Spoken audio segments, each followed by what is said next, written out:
இன்றைக்கி நான் வீடியோவில் முட்டை சுக்கா எப்படி செய்கிறதுங்கிறத செஞ்சு காமிக்க போகிறேங்க.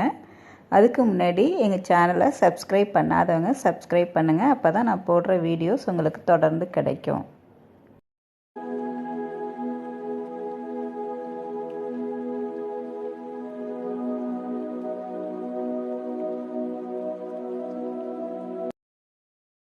இந்த முட்டை சுக்கா நம்ம சைடிஷ்ஷாகவும் சாப்பிட்லாம். அதே சமயம் நம்ம ஈவினிங் குழந்தைங்களுக்கு ஸ்நாக்ஸாகவும் கொடுக்கலாம். இதை எப்படி செய்கிறதுன்னு இப்போ பார்ப்போம்.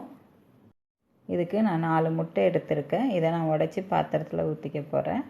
ஸோ அதுமாரி உடச்சி ஊற்றிங்க. ஸோ இப்போ இந்த முட்டையை உடச்சி பாத்திரத்தில் ஊற்றிங்க. ஸோ இதேமாரி 4 முட்டை உடச்சி ஊற்றிங்க.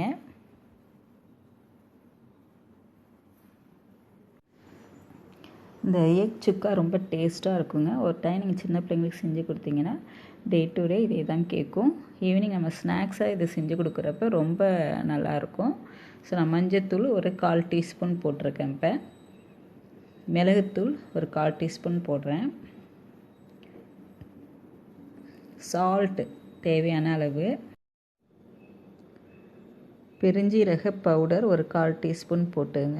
ஸோ இது எல்லாமே இப்போ நான் போட்டிருக்கிறது ஜீரகம், மிளகுத்தூள், சால்ட்டு, பெருஞ்சீரகம் இது 4த்தையும் போட்டு கலந்து விடுறேன். ஸோ நல்லா இதேமாரி கலந்து விட்டுங்க. கலந்து விட்டுட்டு ஒரு சில்வர் பாக்ஸ், அடி தட்டமாக இல்லை, ஒரு சின்ன கிண்ணமோ இல்லைன்னா ஒரு பாக்ஸ் எடுத்துங்க. ஏன்னா இப்போ நம்ம இது மூடி போட்டு வேக வைக்க போகிறோம். அதனால நம்ம ஒரு சின்ன பாக்ஸ் எடுத்துக்க போகிறேன். ஸோ இந்த சின்ன பாக்ஸ் இதேமாரி எடுத்துக்கிட்டு அடி தட்டையாக இருக்கணும். ஏன்னா டிசைன்லாம் எதுவும் இல்லாமல் அடி தட்டையாக இருக்கணும். அதில் கொஞ்சமாக எண்ணெய் விட்டு நல்லா 4 பக்கமும் தடவி விட்டுட்டு இப்போ நம்ம கலந்து விட்டு இந்த முட்டையை அதில் ஊற்றுறேன். ஸோ ஊற்றிட்டு ஸோ இதேமாரி கிண்ணத்தில் ஊற்றி வச்சுட்டு அதை நம்ம மூடி போட போகிறோம். இதை நம்ம பாயில் பண்ண போகிறோம். ஸோ பாயில் பண்ணுறப்ப இது பொங்காமல் இருக்கிறதுக்காக மூடி போட்டு தான் இதை நம்ம பாயில் பண்ணணும். ஸோ இதேமாரி நான் அடுப்பில் வச்சுருக்காங்க சிம்மில். இப்போ அடுப்பை பற்ற வச்சுட்டு அதுக்கு மேலே ஒரு மூடி போட்டு மூடி வச்சுடுங்க. ஒரு சிம்மில் ஒரு 3 to 5 மினிட்ஸ் வேகட்டும். வெந்த பிறகு இதுமாரி வந்துடும். ஸோ இதுமாரி நான் பீஸ் போட்டு கட் பண்ணி நம்ம எடுத்துக்க போகிறேன். ஸோ இதுமாரி பீஸ் போட்டுங்க. நமக்கு எந்த ஷேப்பில் வேணுமோ அந்த ஷேப்பில் நம்ம இதுமாரி பீஸ் போட்டுக்கலாம். நம்ம சுற்றிலும் எண்ணெய் தடவி இருக்கிறதால இது ஈஸியாக நமக்கு வந்துடும். ஸோ இது நல்லா ஆற வச்சதுக்கப்புறம் எடுத்திங்கன்னா உங்களுக்கு பீஸாக வரும். நான் இப்போ உங்களுக்கு சூடாகவே எடுத்து காமிக்கிறேன். அதனால் கொஞ்சம் லைட்டாக கட் ஆகுது. நீங்கள் ஆற வச்சு கட் பண்ணிங்கன்னா பீஸாக அதை கரெக்டாக இந்த ஷேப்புக்கு நமக்கு வந்துடும். சரி, ஸ்பாஞ்ச் ஆட்டம் இருக்குங்க, நல்லாயிருக்கும். ஸோ நான் உங்களுக்கு செஞ்சு காமிக்கிறதுக்காக இது சூடாகவே நான் கட் பண்ணுறேன். நீங்கள் ஆற வச்சு இந்தமாரி எடுத்து வச்சுங்க கட் பண்ணி. ஸோ இந்தமாரி ஸ்பாஞ்ச் ஆட்டம் இருக்கும். இப்போ அடுப்பில் எண்ணெய் ஊற்றி எண்ணெய் காஞ்சோன்னே ஒரு 4-5 பல் பூண்டு கட் பண்ணி அதில் போடுறேன். ஸோ பூண்டை ஃபஸ்ட்டு தாளித்தோம் அப்படின்னு சொன்னால் அதோடய வாசனை ரொம்ப நல்லாயிருக்கும். உங்களுக்கு வெங்காயம் வேணாலும் நீங்கள் வெங்காயம் போட்டுங்க. நான் பூண்டு போட்டிருக்கேன். பூண்டு பேஸ்ட்டு போடல, பூண்டு போட்டுட்டு இப்போ புதினா இலை தாளிச்சிருக்கேன். அதையும் போட்டு வதக்கி விட்டுட்டு இஞ்சி அரைச்சதை நம்ம ஏற்கனவே அரைச்சி வச்சுருந்தேன். ஸோ அதையும் போட்டு அது ஒரு டீஸ்பூன் போட்டு அதையும் போட்டு வதக்கணும். நல்லா இதுமாரி வதக்கிங்க. வதக்கினதுக்கப்புறம் தக்காளி நான் ஒரு 2 தக்காளி எடுத்துருக்கேன். நான் தக்காளி அரைச்சி போட்டிருக்கேன். நீங்கள் கட் பண்ணி வேணாலும் போட்டு வதக்கலாம். அதோட நம்ம ஒரு கரம் மசாலா பவுடர் ஒரு 1/4 டீஸ்பூன் போட்டுக்கிறேன். உங்களுக்கு கரம் மசாலா பிடிக்குன்னா நிறைய போட்டுங்க. நான் ஒரு 1/4 டீஸ்பூன் போட்டு வதக்கிறேன். இதோட மிளகாத்தூள் நான் வெறும் மிளகாத்தூள் எடுத்திருக்கேன். ஸோ அந்த வெறும் மிளகாத்தூள் ஒரு 1/2 டீஸ்பூன் போட்டுங்க. எனக்கு ரொம்ப காரமாக இருக்கும், அதனால் நான் ஒரு 1/2 டீஸ்பூன் போட்டிருக்கேன். இதையும் போட்டு நல்லா வதக்கிங்க. இதில் வெங்காயம் கூட அரைச்சி வதக்கி விடலாங்க. நான் இது எக் சுக்கா அப்படிங்கிறதால நிறைய பேஸ்ட் வராத மாதிரி ட்ரையாக இருக்கணுங்கிறதுக்காக நான் அதை கொஞ்சமாக போட்டிருக்கேன். இப்போ சால்ட் தேவையான அளவு போட்டிருக்கேன். போட்டு நல்லா வதக்கி விடணும்.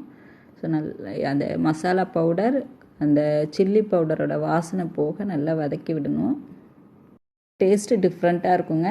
நம்ம சாதாரணமாக சாப்பிட்ற எக்கோட டேஸ்ட்டை விட இது கொஞ்சம் நல்லாவே இருக்கும்.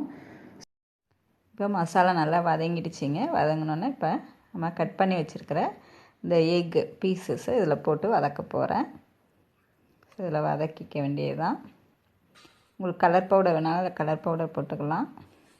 நான் கலர் பவுடர்லாம் போடலை. நல்லா வதக்கிங்க.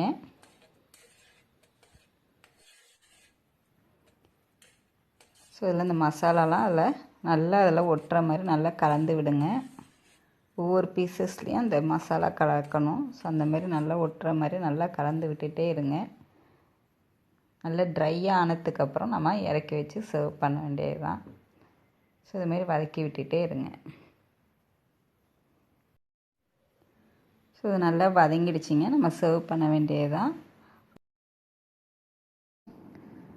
நம்ம வீட்டில் சாம்பார் செய்கிறோம், ரசம் செய்கிறோம் அப்படின்னு சொன்னால் அதுக்கு நம்ம சைட் டிஷ்ஷாக இதை நம்ம செஞ்சு கொடுக்கலாம்.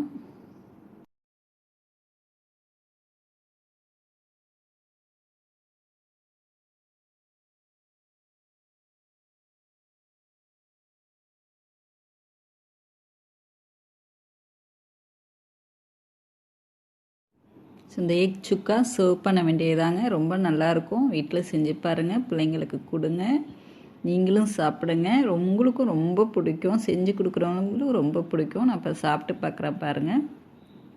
ரொம்ப சாஃப்டாக இருக்குங்க, ரொம்ப டேஸ்ட்டாக இருக்குது. நீங்கள் வீட்டில் செஞ்சு கொடுங்க எல்லாருக்கும். உங்களுக்கு இந்த வீடியோ பிடிச்சிருந்ததுன்னா சப்ஸ்கிரைப் பண்ணுங்கள், லைக் பண்ணுங்கள், ஷேர் பண்ணுங்கள். தேங்க்யூ.